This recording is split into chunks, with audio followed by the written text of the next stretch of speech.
అక్కలుగానే భావించిన సొంత అక్కలే అని నేను భావిస్తున్నా అని చెప్పిన అధ్యక్ష. నా కుటుంబ సభ్యురాలు సీతక్క అని చెప్పిన. ఎంత అవమానకరంగా మాట్లాడిండ్రు అధ్యక్ష సీతక్క పట్ల. ఇవాళ సోషల్ మీడియాలో ఒక వీడియో పెట్టిర్రు అధ్యక్ష. నేను అది చూపిస్తే సభ గౌరవం తగ్గుతుంది కాబట్టి చూపించట్లేదు. ఇవాళ సీతక్క అక్కడ నించుంటే వెనకాల నుంచి ఒక సభ్యుడు వచ్చి ఇంకొక సభ్యుడితో మాట్లాడుతుంటే ఇవాళ టీఆర్ఎస్ నాయకులు సోషల్ మీడియాలో పెట్టిన మీమ్స్ చూస్తే మీరే ఆ వేదిక మీద నుంచి వచ్చి చెప్పు తీసుకొని కొడతారు అధ్యక్ష. వాళ్ళను చేత్తో కూడా కొట్టారు. ఒక ఆదివాసి బిడ్డ, ఉద్యమాల నుంచి వచ్చిన బిడ్డ, పేదల కోసం కొట్లాడుతున్న సీతక్కను అవమానించే విధంగా ఇదేనా మీ నీతి, మీ జాతి? ఇందుకోసమేనా మీరు ఇవాళ ఇట్లాంటి రాజకీయాలకు పన్నుతారా? ఆమె దళిత, ఆమె ఆదివాసి ఆడబిడ్డ కాబట్టి ఆమెను అవమానించవచ్చా? ఇవాళనే అక్కలకు చెప్పదలుచుకున్న ఈ వేదిక మీద నుంచి, అక్క ఎవరి ఉచ్చులో పడి మీరు తప్పుదో పడుతుండ్రో వాళ్ళని నమ్ముకున్న సొంత చెల్లెలు తిహార్ జైల్లో ఉన్నది అక్క. సొంత చెల్లెలు తిహార్ జైల్లో ఉంది అధ్యక్ష. సొంత చెల్లెల్ని తిహార్ జైల్లో పెట్టి ఢిల్లీకి వెళ్ళి మమ్మల్ని లోపలేకు, మా చెల్లెలు కావాలంటే ఇంకో ఏడాది లోపల పెట్టని వేరే సారాలు చేసుకున్న నీచుల అధ్యక్ష వాళ్ళు. వాళ్ళ గురించి ఏందక్క మీరు మాట్లాడేది? ఈ అక్కల కోసం కొట్లాడింది నేను అధ్యక్ష, వాళ్ళు కాదు. కాబట్టి ఆ అక్కల పట్ల నేను మహిళల పట్ల గౌరవంగా ఉండేవాడిని, అక్కల్ని గౌరవించేవాడిని.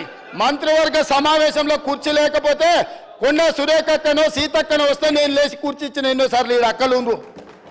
ఈ తమ్ముని నమ్ముకున్న అక్కలు మంత్రులై ముందు వరుసలు ఉండరా అధ్యక్ష. ఈ తమ్ముని నమ్ముకున్న అక్కలు మంత్రులై ఇక్కడ ఉన్నారు. ఆ దిక్కుమాల తమ్ముని నమ్ముకున్న అక్కల పరిస్థితి ఏముందో మీకు తెలుసు కదా అధ్యక్ష. సొంత చెల్లెలు జైల్లో ఉంది అధ్యక్ష.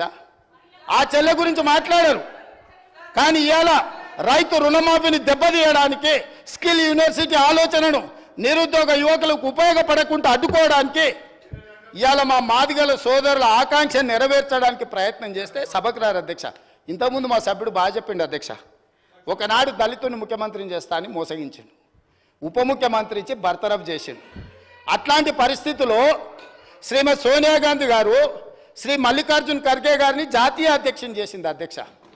శ్రీమతి సోనియా గాంధీ రాహుల్ గాంధీ గారు తమర్ని స్పీకర్గా చేసి ఆ కుర్చీలో కూర్చోబెట్టారు అధ్యక్ష. మీరా కుమార్ గారిని లోక్సభ స్పీకర్గా చేస్తే తెలంగాణ రాష్ట్రం ఇచ్చింది అధ్యక్ష. మీరా కుమారి గారు నేరెళ్లలో దళితులను కరెంటు షాకులు పెట్టి కొట్టించి సంసార జీవితానికి పనికి రాకుండా హింసిస్తే పరామర్శించడానికి మీరా కుమార్ గారు వస్తే ఎయిర్పోర్టుల్ని అరెస్ట్ చేసిండ్రు అధ్యక్ష. అది వాళ్ళ నీతి, వాళ్ళ జాతి. ఇవాళ ఎందుకు రాడు అధ్యక్ష? మిమ్మల్ని సోనియా గాంధీ గారు, మల్లికార్జున్ ఖర్గే గారు, రాహుల్ గాంధీ గారు స్పీకర్ చేసి అధ్యక్ష స్థానంలో కూర్చోబెడితే మీరు అక్కడ కూర్చుంటే అక్కడ కింద కూర్చోవాల్సి వస్తుందని, మీ ముందల కింద కూర్చోకూడదు అని ఇవాళ సభకు వస్తలేడు అధ్యక్ష. ఏ దళితునైతే ముఖ్యమంత్రిని చేస్తాను దళితులను మోసగించిండో, ఏ దళితుని ఉప ముఖ్యమంత్రిగా చేసి అకారణంగా బర్తరఫ్ చేసిండో, ఇవాళ వాళ్ళను అవమానించిన చంద్రశేఖరరావు మైకులో మాట్లాడాలంటే ఒక దళిత బిడ్డను లేచి అధ్యక్ష నాకు మైక్ ఇవ్వు అని అడుక్కునే పరిస్థితి కాంగ్రెస్ తీసుకొచ్చింది అధ్యక్ష. అది కాంగ్రెస్ గురించి మాట్లాడే అర్హత మీకెక్కడుందని నేను అడుగుతున్నా. కాంగ్రెస్ గురించి మాట్లాడే నీతి, జాతి, సింగిల్ విండో డైరెక్టర్ పోస్టు చంద్రశేఖరరావుకి ఎవరిచ్చారు అధ్యక్ష? కాంగ్రెస్ పార్టీ ఇచ్చింది. కాంగ్రెస్ సింగిల్ విండో డైరెక్టర్ ఇస్తే ఓడిపోయింది అధ్యక్ష. ఓడిపోయినా కూడా సింగిల్ విండో చైర్మన్ చేసిన మదన్ మోహన్ గారు. కాంగ్రెస్ రాజకీయ జీవితం పెట్టిందే వాళ్ళ కాంగ్రెస్. హరీష్ రావు గారు ఏముండే అధ్యక్ష? వార్డు మెంబర్ ఉండేనా? మీరున్నారు కదా ఆ రోజు ఎమ్మెల్యేగా. ఎమ్మెల్యే వార్డు మెంబర్ లేని హరీష్ రావును రాష్ట్ర మంత్రిగా చేసింది రాజశేఖర రెడ్డి కాంగ్రెస్ పార్టీ కాదా అధ్యక్ష? ఇంతకంటే హీనమైన చరిత్ర ఎవరికన్నా ఉంటుందా అధ్యక్ష?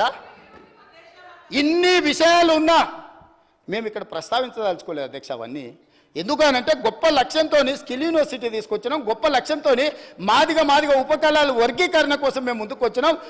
గొప్ప లక్ష్యంతో రైతు రుణమాఫీ చేసి రైతులను ఆదుకొని రుణ విముక్తులను చేసి తలెత్తుకొని ఆత్మగౌరవంతో రైతులు తిరిగే విధంగా ఇవాళ ముందుకు తీసుకెళ్ళాలి రైతులను. మేము వస్తే వచ్చిన కాడి నుంచి మైక్ ఇస్తేనేమో శాపనార్థాలు, మైక్ ఇవ్వకపోతేనేమో పోడియంలా మొత్తం సమయం తీయండి అధ్యక్ష.